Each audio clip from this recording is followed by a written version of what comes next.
speech. Now I would like to request our another scholar, a very motivational speaker, Venerable Kusala, for Dhamma.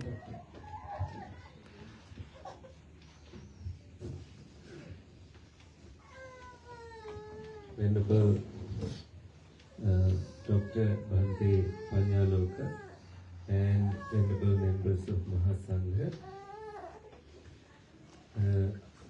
dear Dhamma friends, you have already learned quite a bit on Dhamma and on Kathina, and you must be hungry because only monks have eaten, and you all have not taken any food so far, and we are aware of that.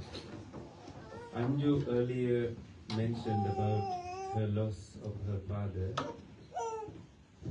Sorry, Sutaba. I'm sorry, I took the name wrong.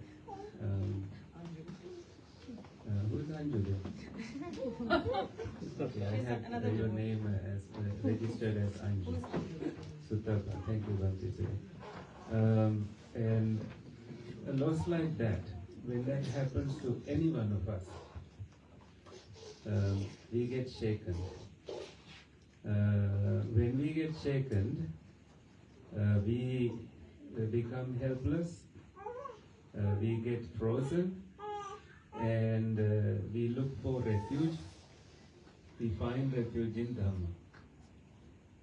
This can happen to any one of us. And the way that she has evolved, and her sister has evolved, and her mom has evolved, and the brother have evolved, all of them have evolved in such a way that they remain close to the Dhamma.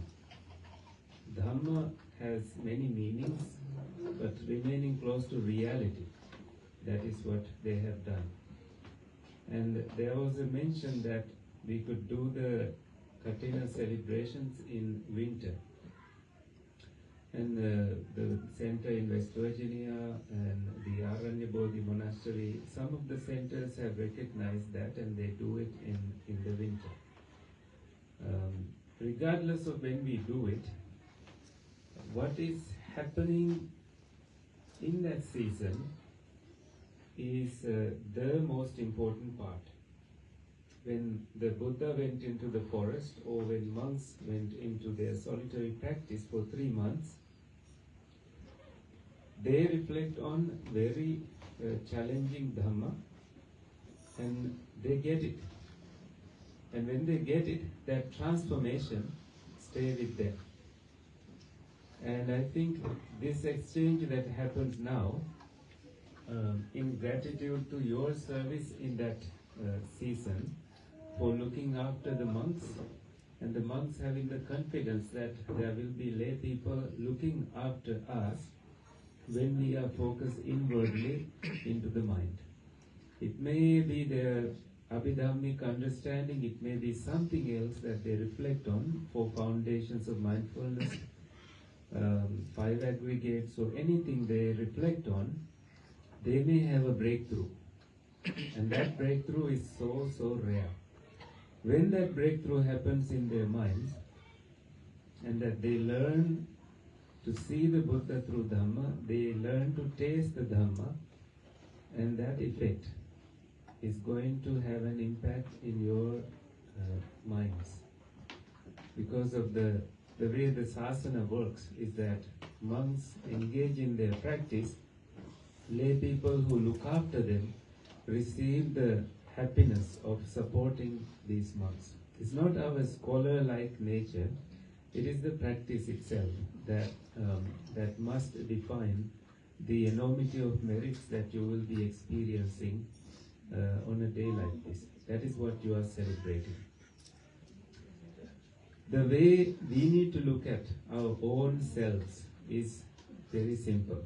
Look, if you tell your body to digest the food, that's not going to happen. The digestion happens by itself, right? If you tell your body to breathe, it's not going to do it. Breathing happens by itself. If you tell your heart to pound, beat, it's not going to do it. It's happening by itself. Many of these things within the system, within our bodies, just happen on their own, with no self-involvement. If you tell the planet to spin, it's not going to do that. It spins by itself. All we have to do is to sit and relax and let it all spin. Let it all happen. Things happen on their own. That is the way the mechanisms are built. And we are taking it for granted. We may lose it any moment. But why do we then have all these problems? That is because there is something stable that is not changing within us. We are bound by 10 chains. We have a strong view of the self.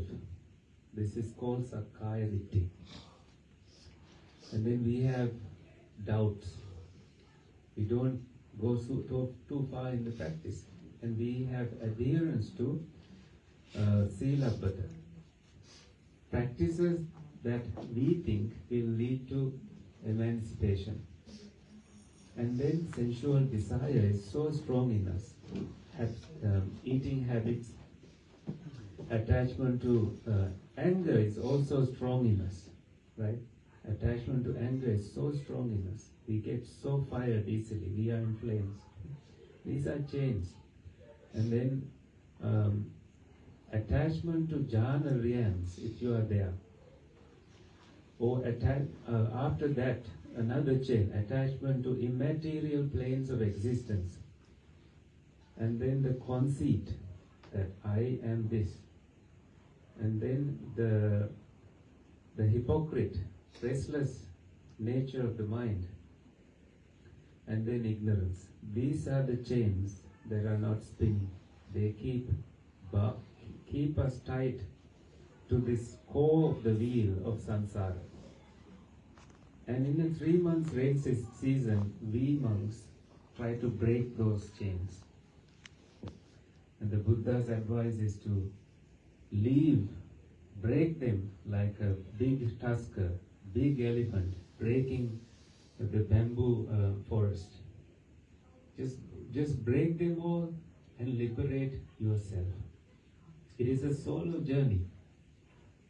And at the end of your life, if somebody asks a monk, are you touching any superior states? The monk should not be silent.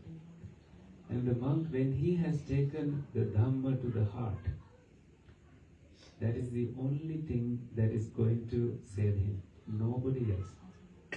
And this advice of the Buddha came from such profound understanding of how things actually work. Although we've done all these degrees and all that, none of that mattered to us. It is the cultivation of wisdom.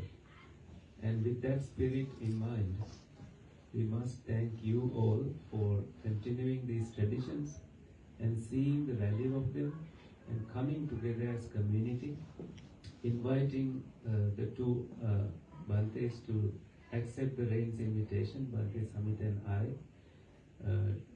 practiced it, and we are grateful. We are expressing our gratitude and also inviting Bhante Pierakita, our mutual friend, to visit us, and he gave a beautiful Dhamma talk. I think all of this has shown us something to take home and be serious in our own responsibility. And may you all take it seriously and break the chains and be free. Be vimukta, be free. Thank you so much.